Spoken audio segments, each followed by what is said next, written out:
mintalah maka akan diberikan kepadamu. Biasanya meminta pakai suara atau gini-gini aja. Gimana kalau minta? Pakai suara kan? Nggak bisa. Nggak ngerti ini si Joshua ini kalau aku bilang gini-gini, apa ya dipikirnya aku salaman.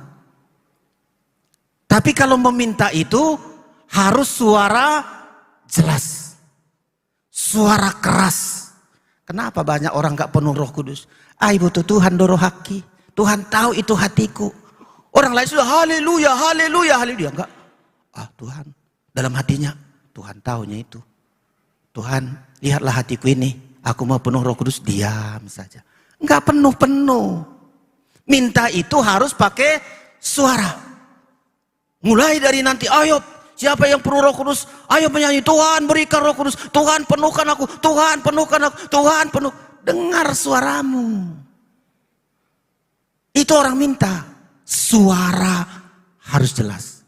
Kenapa enggak penuh Roh Kudus? Ketika kau dengarkan dia, enggak ada suaranya. Yang lain haleluya, Yesus haleluya, dia Tuhan tahulah isi hatiku. Nangisnya dia sebenarnya. Tapi enggak buka suara. Aduh Tuhan, temanku ini berisik kali. Temanku ini berisik kali. Aku mau serius dulu sama Tuhan, mau fokus dulu sama Tuhan. Tapi enggak buka suara. Mana bisa penuh Roh Kudus? Harus kita minta. Bapa yang baik itu akan memberi kepada kita kalau kita meminta. Bapa di dunia ini kalau anaknya minta apa tadi ini? Ikan. Minta ikan, nggak mungkin dikasih ular. Ular. Ular apa kalajengking? Ular. Ular. Kalau dia minta telur, nggak mungkin kalajengking. Nggak mungkin kalajengking. Tapi suara. Kalau kita bapak kita, Pak, aku minta telur. Suara keras, dikasihlah telur. Tapi nggak jelas. Apa kau minta? Kasihlah kalajengking. Karena nggak jelas suara kita. Harus jelas.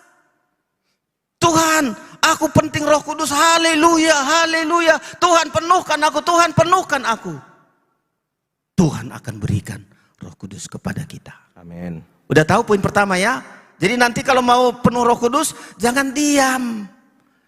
Jangan ada ayat dipakai ayat itu. Masuklah ke kamarmu. Mintalah kepada Tuhan yang tersembunyi. Jadi dia nggak ngomong. Kalau mau penuh Roh Kudus, jelas minta. Tuhan penuhkan aku. Tuhan penuhkan. Yesus penuhkan. Haleluya, haleluya, haleluya. Tahap pertama, kita bisa berhasil.